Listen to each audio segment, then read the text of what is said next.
Lorsque nous réalisons un exercice, notre organisme va entre autres consommer du sucre, c'est-à-dire des glucides.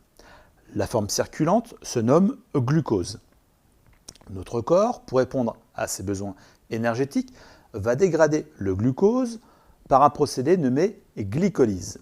Ce processus permet d'extraire l'énergie disponible que le glucose renferme.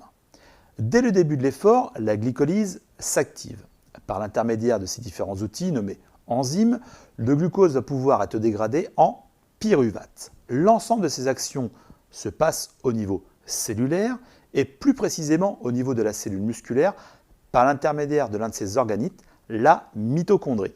Lorsque celles-ci ne sont plus en mesure de faire face à la demande croissante et surtout urgente de besoins en énergie, et que parallèlement la consommation de glucose est supérieure aux apports en oxygène, ce qui est le cas en général d'un effort intense, le pyruvate issu de la glycolyse est transformé en lactate. Cependant, le lactate reste un produit riche en énergie qui va être intéressant et judicieux d'exploiter pour de nouveau produire de l'énergie.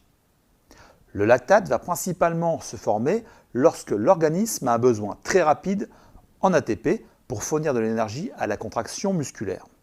Au cours de l'exercice, il peut y avoir beaucoup de production de lactate. Ils peuvent être soit transformés en pyruvate pour produire de l'énergie, soit être transportés vers le sang, provoquant ainsi une augmentation de la lactatémie. La lactatémie correspond à la concentration sanguine en lactate.